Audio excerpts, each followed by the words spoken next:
We are back at it again here with another video with Invest for Tomorrow. To the first time viewers and investors, welcome to the channel. To all subscribers, welcome back. Here we are with the SPY, the S&P 500 index, having a full momentum here of strength based off 42 vision from the dip area of white with red borders to extreme strength here and the rip area of bright green. And we're going to break it all down in today's video. But today within the volatility, our SPY bot sent out a bull indicator since 7:05 a.m. leading into the bell, full strength there. The inflows crossed the midpoint to the upside, continue to fight to stay above it when it dipped below it, continuation of strength throughout the day, and call options went up 100% plus within an hour, guys. If you guys want to receive this clarity and edge over the charts, you can now gain access to it as well. The link is down below in the description to the 42 vision indicator, getting connected over to our bots, and becoming part of a growing community of investors,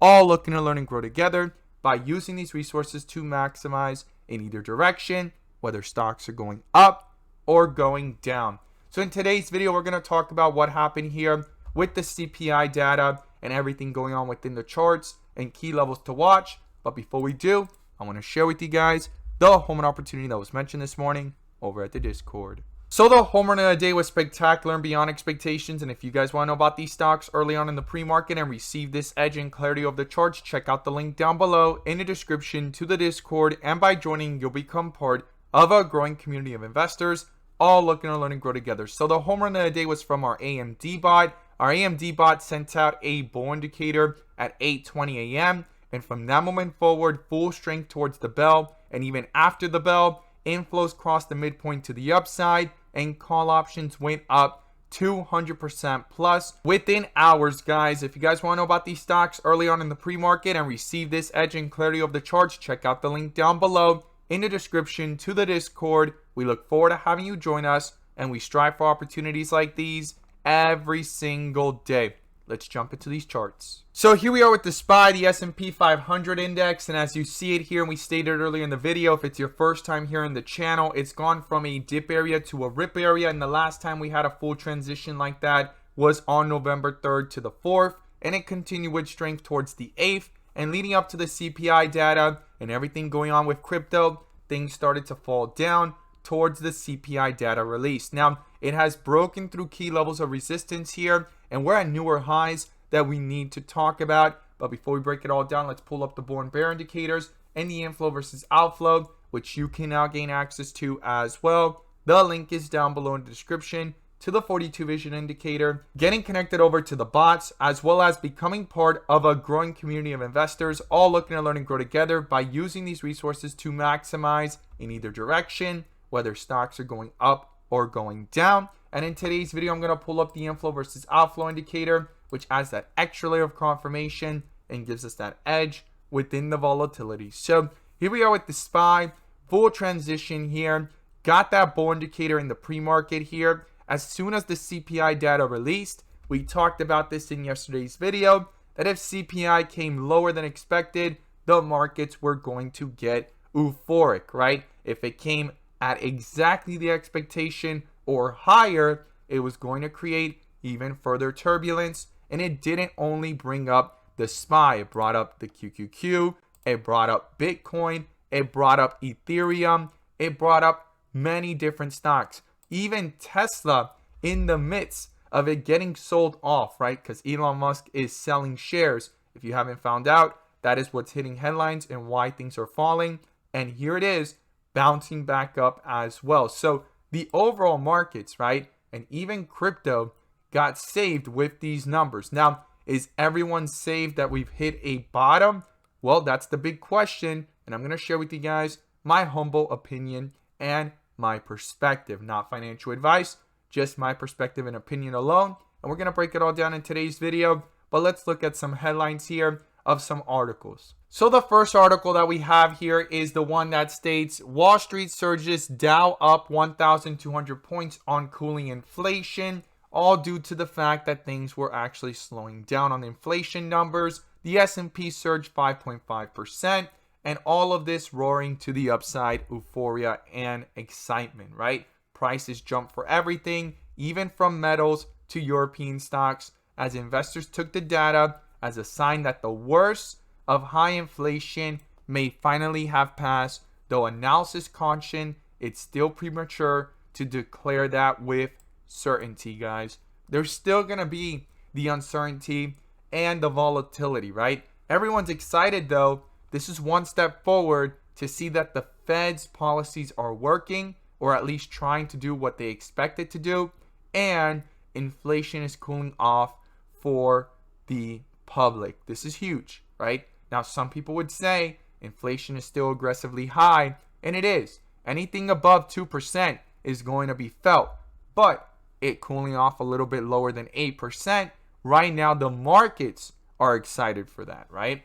And then you have here the news that I shared with you guys yesterday, and we've talked about this in previous videos, stating that the S&P 500 could plunge another 16% and won't bottom until the Fed starts to cut interest rates, UBS says.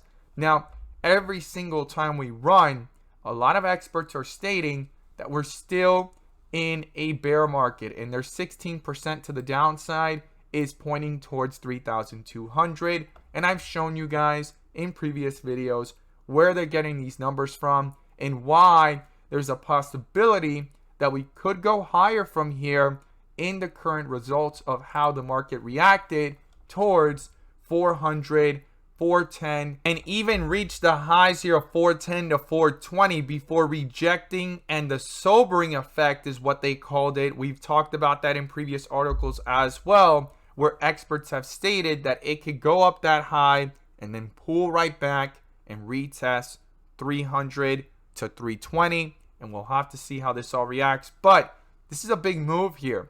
And not just today, but since the beginning of the move way back here at the new 52-week low, we went really fast to the upside from 340s to 390s, rejected, and we're right back up here. And we're at some very pivotal levels with these inflows here, and also on the 1 hour chart, guys. Look at those inflows, how they sat sideways yesterday. I talked about how I was going to watch if it transitioned from red to green, and if it could bring itself back up towards the midpoint, got that bull indicator, hit a dip area, and every time we hit these dip areas and a bull indicator follows and those inflows cross to the upside, full strength to the upside there. But this one just happened to happen in 1 day. This took 3 days. This one literally happened in 1 day.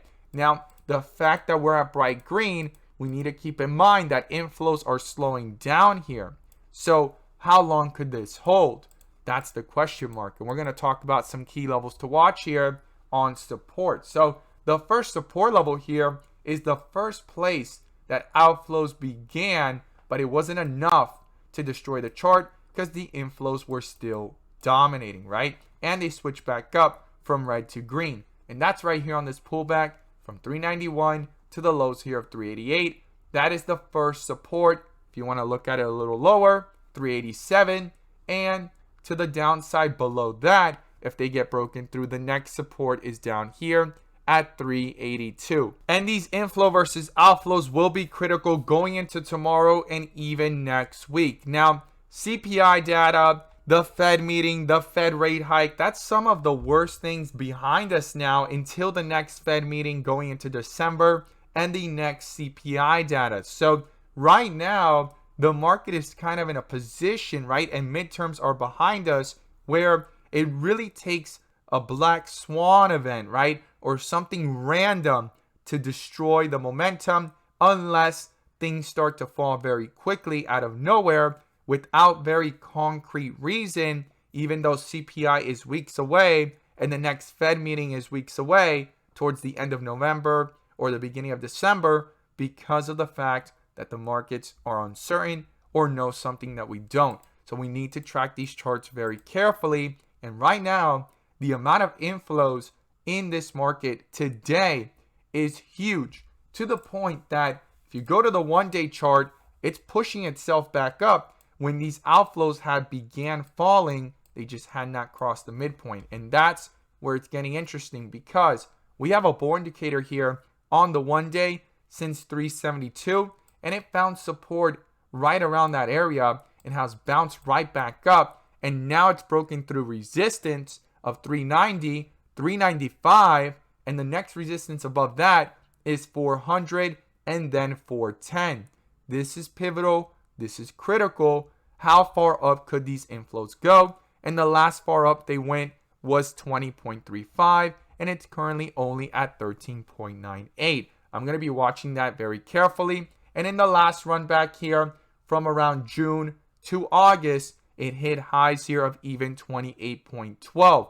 So based off the inflow versus outflow, it has room to go higher. It's under a bull indicator, and we're above the midpoint on the 1-day chart. So something to not ignore. On the 4-hour chart, same thing. It just crossed back up today, and it's been under a bull indicator here since 378. And you could see that break above that resistance that was critical based off the history of the chart of 389, 390. We're going towards 395. It needs to break above it, use it as support, and continue to bounce up. And like I stated yesterday, the pullback that we were in, it looked like we were in the setup before the next bull run. And what I'm going to be watching here is these inflow versus outflows. If they could stay above the midpoint here on the 30-minute, this bull indicator to not get canceled by a bear indicator, and also the 1-hour chart, if it could continue to hold and stay strong within the volatility as inflows are slightly slowing down. That's what I'm going to be watching going into tomorrow.